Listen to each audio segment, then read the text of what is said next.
Yung pare na nakasuot pare pa kanina, yung Father Flaviano Villanueva ng SVD.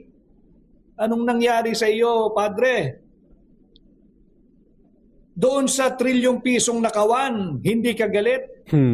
Sa gawa-gawa kaso at issue laban kay BP Inday, naggagalit-galitan ka? Biri mo, etong pare na to, galit na galit sila. Samantalang yung sa flood control na billion, trillion, yung nawala, yung mga ghost project na kumpleto sa papel pero in reality wala. Nakakausap ko si Yorme, in fairness nag-live ako nung nakaraan.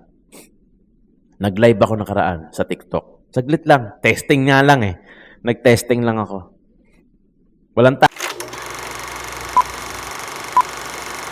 Alright, what's up mga kayon? Welcome back pa rin syempre dito lang sa Joe Malone TV para sa issue ng bayan nating pag-usapan.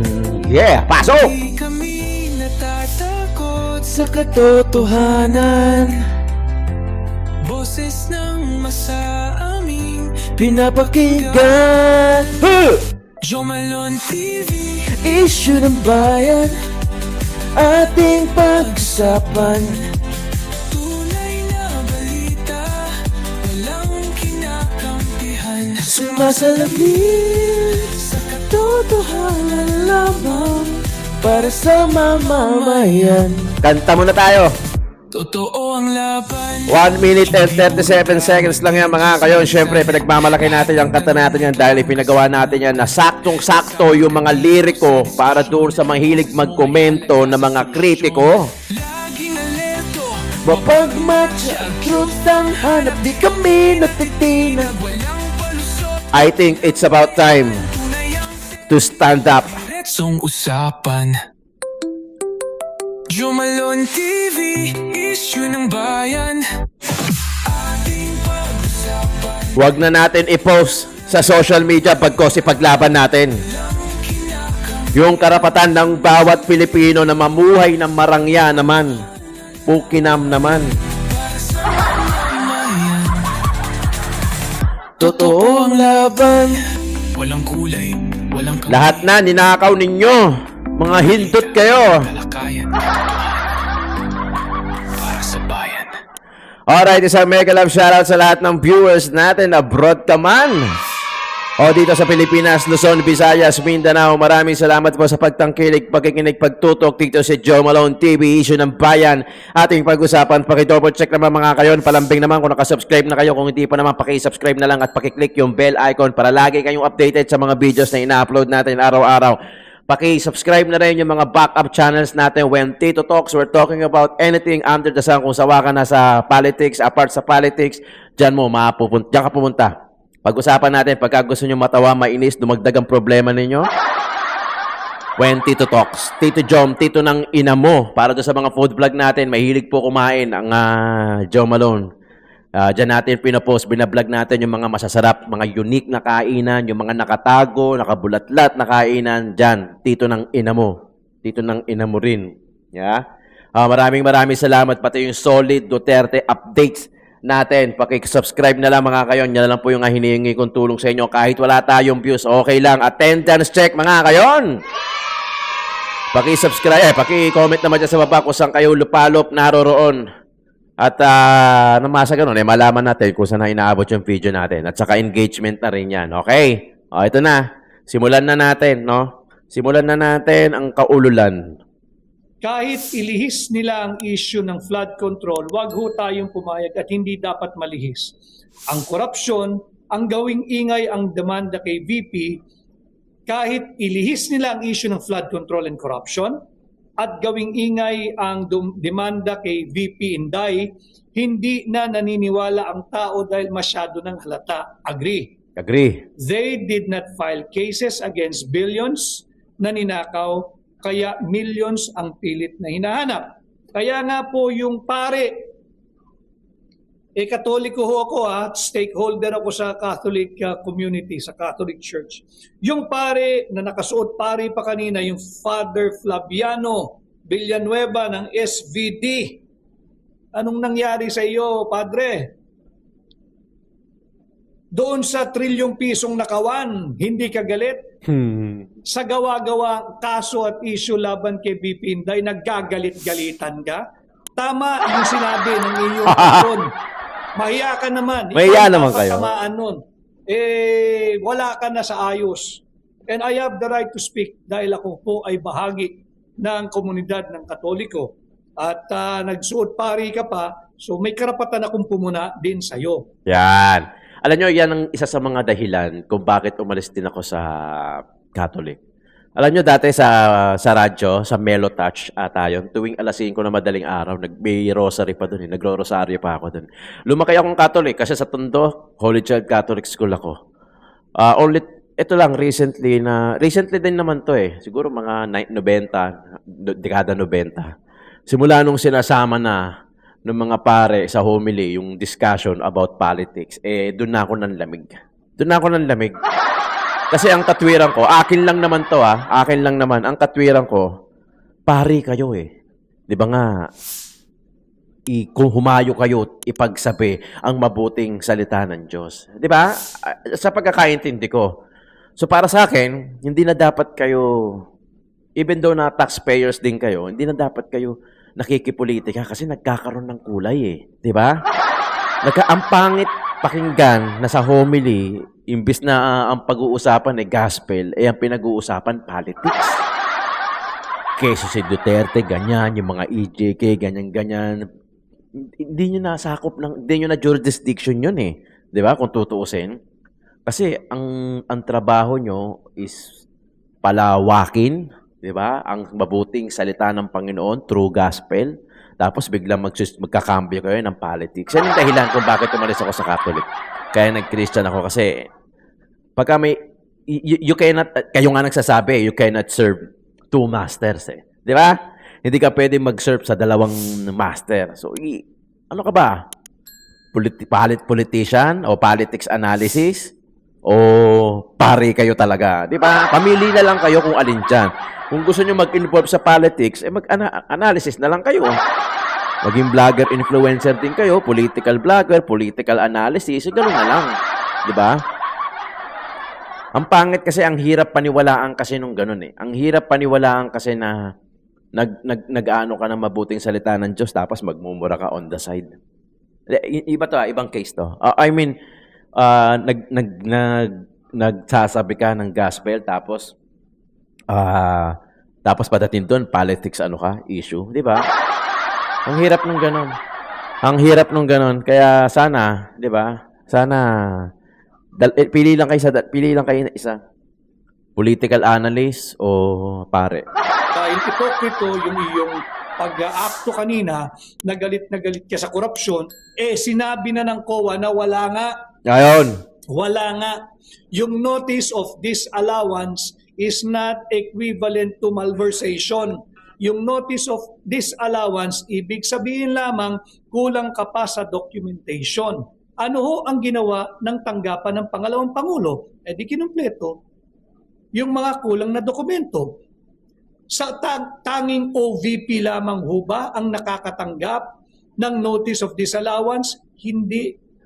Normal po iyan sa lahat ng tanggapan hanggang barangay level. Yung notice of disallowance, 5-5 po iyan pag ikay na sa gobyerno. Normal po iyan. Ang abnormal, pag hindi mo kayang tupdin yung kaukulang documentation na hinihingi ng Commission on Audit. Yun ang problema ngayon ng mga sangkot that goes all the way to the top dito sa Flood Control Fund, anomaly sa Flood Control Ghost Projects at yung substandard na flood control or flood mitigation projects. Si Emmanuel Fillartos, attorney, hindi na kaya ng Filipino ang 3 taon pa ni Bonget. Kaya nga po ang ating panawagan, mag-resign ka na. Maawa ka sa Pilipino. Yes. Take the high road, magsakripisyo ka, kesa naman yung mga matagal nang nagsasakripisyong Pilipino na umasa sana sa iyong matinong liderato ang araw-araw mong binibigo hanggat ikaw ang nariyaan. sa Office of the President. At kinakailangan na siyang magbitiw, mag-resign. Wala pong sedition dito. Yes. Ulitin ko, wala pong sedition dito.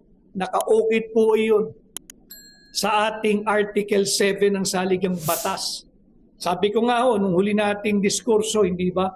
There are 4 recognized method or mode. Alam niyo kung gagawin ni Bongbong yon, yung mag-resign siya, baka mahalin pa siya ng Pilipino. Oo, totoo, di ba? Baka magbago pa yung tingin sa kanya. Kasi alam mo naman ng Pinoy eh. Pag ang Pinoy, madaling tumanggap yan, lalo na pagka aaminin na nung kasala na nagkamali siya. Tama kay kay Arroyo, 'di ba? Nung nagsorry siya. Parang hindi naman nakalimutan, in short, 'di ba? Pero dapat syempre sincere. Hindi naman pwede yung dali kasi bitawan ng sorry. Sorry mga kababayan kong Pilipino, nagkamali ako, akala ko kaya ko yung posisyon. Ba't hindi pala? Syempre kailangan sincere. Makikita naman, malalaman naman, mararamdaman naman natin yan. Kung gagawin niya yon, baka mahalin pa siya ng Pilipino. Baka mapatawad pa siya ni BP Inday na dilala nila yung tatay nila sa dahig. Baka. Syempre, di ko naman hawak yung desisyon ni BP Inday. Baka. O kaya, hindi ko naman hawak yung pakiramdam nyo na mapapatawad nyo si Bongbong, di ba? Pero baka lang, baka mapatawad pa siya o baka mahalin pa siya. Baka magbago yung course, di ba? For creating a vacancy in the Office of the President. Permanent disability, death, removal from office, malawak po ibig sabihin nun, removal from office at resignation. Kung merong probisyon sa ating saligang batas, ibig sabihin, ito ay lawful. Ito ay constitutional. Ito. Ganito sa 2028, I'm sure, syempre, mahahati yung boto. Mahahati yung boto. Kasi mahaba pa yung laban, marami mga advertisement na pwedeng mind conditioning, masilaw yung pananaw ng tao ngayon, mabawasan yung galit ngayon. Syempre yung flood control, it is something na dapat na hindi natin makalimutan kung paano yung ginawa nilang pagnanakaw sa pera ng kaban ng bayan. Kasi talagang, sukdulan yun. Biri mo, etong pare na to, galit na galit sila. Nagkaso sila ng limpak-limpak, ang daming papel, nakita nyo naman, ang daming papel, limpak-limpak yung kinaso nila kay VP Inday Sara para sa millions. Samantalang yung sa flood control na billion, trillion, yung nawala, yung mga ghost project na kumpleto sa papel pero in reality wala. Hindi kayo nagalit dyan? Nanahimik pa kayo? Anong klase kayo? 'Di ba? Wala rin kayong pinagkaiba sa corruption. Lagi ko sinasabi dito, yung corruption, it is not about money. It is not about in the politics. Hindi lang yan corruption sa pera, hindi lang yan ganito yan Halimbawa, ito sakit ng Pinoy ito Yung lakad mo naman ako diyan, may backer ka ba? Bakit malakas ako diyan, malakas ako kay boss, sige lakad kita. Yun, it's a form of corruption din yun. So iba-iba yung form ng corruption. Hindi lang wag niyo isipin na corruption, pera, ninakaw, gano'n. Hindi sabi ko nga pati oras ninakaw sa atin, kinurap sa atin. Pati oras tinanggal sa atin, imbis na kaligayahan lang yung iniintindi natin ngayon December, iisipin pa natin about sa flood control, about dun sa mga ginagawa nila, na de-deprive yung moment natin na dapat etong buong December. Kaya nagsasaya tayo na itong December. Kaya hindi nyo maiiwasan na maikumpara 'di ba? Hindi nyo maiiwasan na maikumpara kung ano yung buhay natin ngayon sa buhay natin noon tayong mga batang 80s, batang 90s. Dati sobrang payak. When I say payak, sobrang simple. Simple lang ang buhay. Manood ka lang sa kapitbahay, ang saya mo na. 'Di ba? Makatapos ka lang, papasukin ka lang sa loob ng bahay ng may TV. That time, hindi lahat may TV. Minsan nga kahit hindi ka napapasukin Kahit doon ka lang sa bintana, doon ka lang sa labas. Naabutan ko to. So, nasa tundo ko na ito, nanonood kami ng basketball, nakikinood kami, natuto kami sa labas. Talagang putya, lahat Ginebra, ang saya. Sobrang payak, sobrang simple. Dati lalabas ang mga bata pag gusto nila mag-enjoy, gusto nila maglaro, they need to go out. they need na makisama kasi otherwise mapapalagong sila. Ngayon hindi na eh. Ang bata ngayon kaya na mag-enjoy kahit mag-isa, nasa loob ng bahay, nasa kwarton, basta may gadget. Na-enjoy na nila yung sarili nila. Kayang lumipas yung oras. Parehas lilipas yung oras. Ang differences lang, mas simple noon, mas natututo yung mga bata noon na makisama sa labas. Kumpara ngayon na konting makanti mo lang eh, masabihan mo lang ng kung ano-ano eh, iiyak na kagad. Hindi naman, kumpara naman natin noon na talagang balagungan. Talagang walang uuwing hindi umiiyak. Di ba?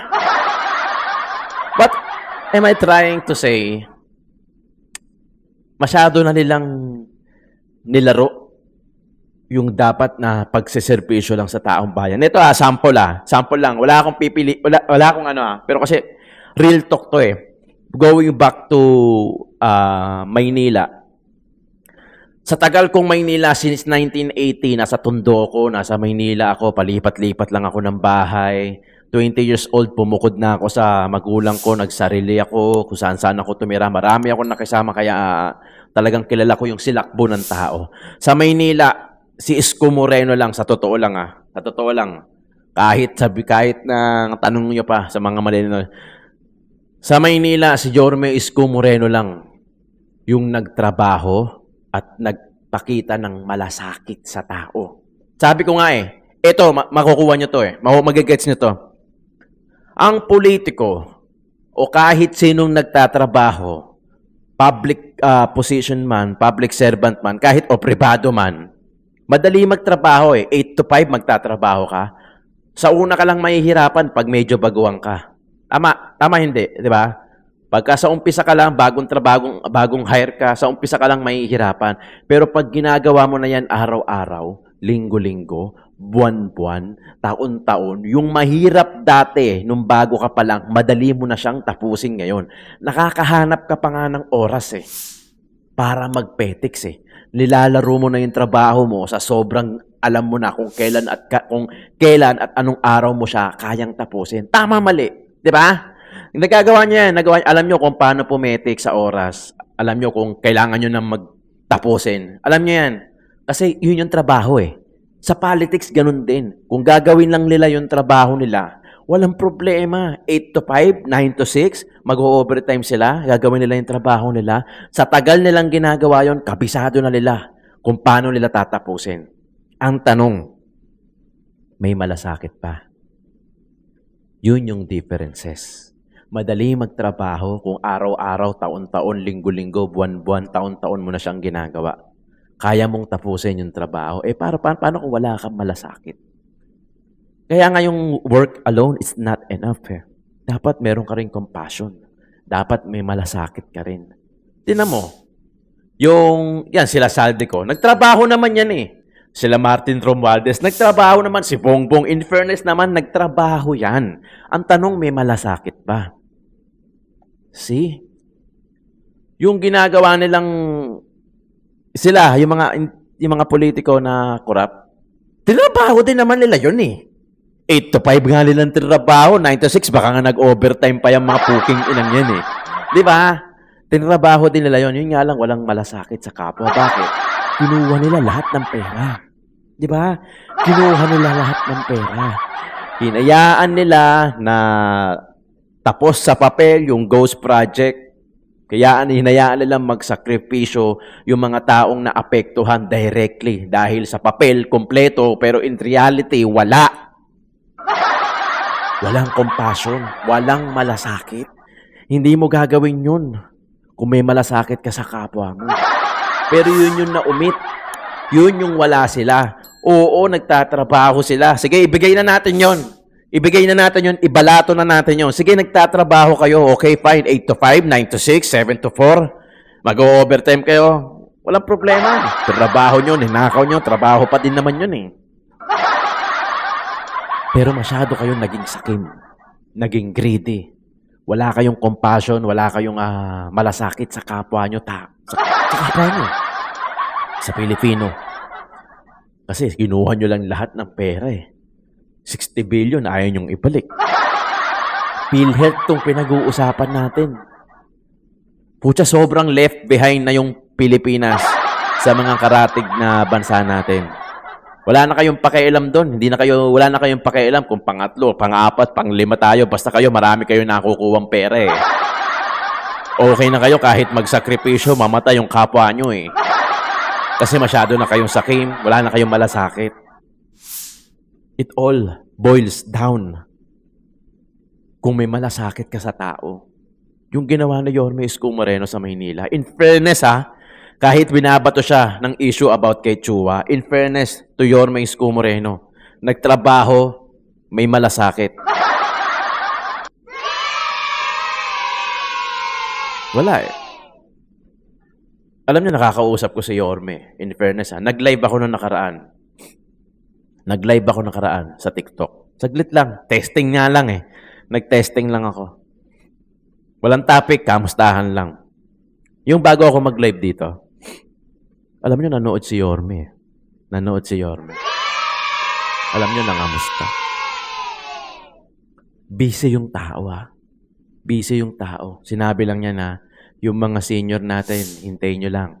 Darating na yung food packs ninyo. Nanood. Wala pang 20 piraso yung nanonood sa akin. Kasi nga ngayon, nung isang araw lang ako nanood eh. Ay, nag-live eh.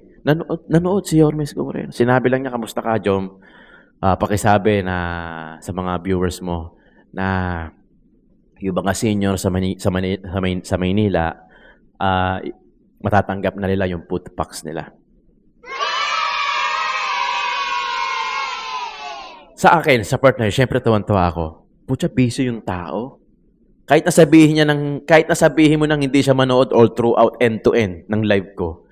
The fact na nanood siya, nag-comment siya, na-appreciate niya yung pagla-live ko, that's something eh. Diba? Ibig sabihin, na-appreciate niya ako. Pinagmamalasakitan niya ako. Diba? May takot sa Diyos eh. Sabi ko nga eh. Pag ang politiko may takot sa Diyos, sigurado may takot sa tao at mayroong malasakit sa tao. Pero ang politiko, pag wala nang takot sa Diyos, naging sakim na, nasilaw na ng pera, nabili na ng pera, yung prinsipyo niya, yung dignidad niya, hindi na matatakot yan sa tao. Sa Diyos nga, hindi natakot. Hindi kumilala eh. Sa tao pa. Yung pera totoo yun, ugat yan. Diba? Pwedeng tool yan. Tool yan, para pwede niyang gamitin para i-divide kayo.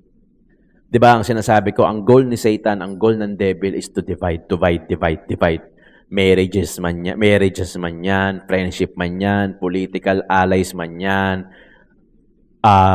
family relationship man yan. Ang goal ni Satan is to divide.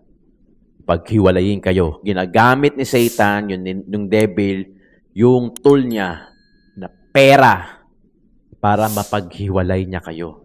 Successful siya nun. Kaya anong dahilan, usually, ng mga unhappy married life? Pera. Kasi tool yan, number one tool yan. Dumagdag pa nga itong social media eh, di ba? Number one tool yan, yung pera. Kaya ni devil na gamitin yung pera para maghiwalay kayo. Sample. Okay. Parang hindi ka pa yung naniniwala sa sa mag-asawa, lagi pinag-aawayan pera hanggang sa maghiwalay pera. Okay, ito sample. Utang. Yan. Nangutang yung kaibigan mo, hindi nakapagbayad. Mag-aaway kayo, hindi. Not unless marami kang pera. Di ba? Magkahakilanlan kayo. Yung mga dating close, magmumurahan hanggang sa magkaroon ng gap, maging separation, mag-divide, naging successful. Yung devil sa goal niya na paghiwalayin kayo. Friendship, marriages, family relationship, o kahit anong relationship man meron ka. Pag mahina yung pananampalataya mo, mauwi kayo sa division. Diba? Totoo. Kaya yun yung lagi ko sinasabi. Kung pipili tayo ng kandidato, siguraduhin nyo yung may takot sa Panginoon, may takot sa Diyos. Para may takot din sa tao. Diba? Madali naman makita yan. Ang dami namang means dyan. 'Di ba? May imbestigahan nyo. Huwag kayo basta-basta pupunta sa election day tapos turo-turo o based na lang sa pakiramdam. Mag-research kayo. Gawin nyo yung assignment nyo. Gawin nyo yung trabaho nyo bilang botante na pipiliin nyo kung sino yung iboboto ninyo. Tignan nyo na lang yung nangyayari ngayon. Example, pinalibing yung tatay mo decades ago na nakakalipas, ilang presidente na nakakalipas, walang pumapayag. Hanggang sa dumating yung point na pumayag si Tatay Digong na ilibing yung tatay mo and yet, hindi ka marunong tumanaw ng utang na loob? Red flag yun. Diba? Kaya yun ang sinasabi natin. Teka lang, nag-chat. Okay. Diba? Yun lang. Andirito tayo, may views man tayo, wala. Parang comfort space ko na to eh. Gusto ko magsalita sa harapan nyo. I think I do have the rights naman para magsalita sa harapan nyo. May tinapos naman ako. Yung experience ko naman sa mga buhay-buhay. Valid naman para magsalita. Hindi naman kayo pinilit. Wala namang sedition din na mangyayari dito. Hindi ko naman kayo pinipilit. Diba? Dito nilalatag lang natin yung problema, nilalatag lang natin yung mga issue, pinag-uusapan natin, binibigyan natin ng reaction. Kasi grabe na yung nangyayari. Biro mo, 125 million na confidential funds ni BP Inday Sara, yun na lang yung ini-issue nila eh. No? Same logic na lang kagaya nung kay Isko Moreno. Ang pilit na binabato ng mga kalaban kay Yorme Isko Moreno noon, yung utang na iniwan ni Yorme Isko Moreno. Anong sabi ni Yorme Isko Moreno? Sige, tumabi kayo dyan. Pag ako nanalo, ako magbabayad. Ayun, siya na nga nagbabayad. Oh, anong problema ron? Di ba? Lahat halos lahat tayo may utang. Ako may mga loan. Lubog ako sa loan. Yung mga OFW, I'm sure may mga utang din yan. Swerte yung walang utang. Kung sino man sa inyo yung mga walang utang talaga, yung mga may financial freedom, ay putya, congratulations. You're living the fucking life. Di ba? I mean, walang problema sa utang, I suppose. Kung nababayaran mo naman talaga siya, nababayaran mo naman, mong problema. Diba? Kahit ako, marami rin akong utang. Baka mamaya, magkasumbatan tayo ng utang tayo rito, talagang hindi ka papatulogin ng utang. Hindi, ang akin lang, layuan natin yung agwat. Kasi demonyo mga kalaban natin. Demonyo yung mga kalaban. Talagang sumasaluto si Satanas sa kanila. Suko si Satanas sa kanila. Hats off. Puta, pagka dumadaan, napapalood si Satanas. Sa tindi. Di ba? Sabi ni BP Inday Sara, kailangan tampak. Malayo yung agwat. Ewan ko kung sabi ni BP Inday Sara o sabi ko lang. Basta kailangan malayo yung agwat para wala silang dahilan para dayain pa nila. Alam nyo kung patas lang ang laban sa botohan, ngayon pa lang alam na natin kung sinong mananalo. Di ba? Totoo. Sabi nga ni Direk Daryl Yap, ngayon man yung botohan o sa 2028, Sara pa rin yung mauupo. Sara pa din. Wala. Talagang siya na lang. Logic kayo. Bakit sa kanya lagi ang bato?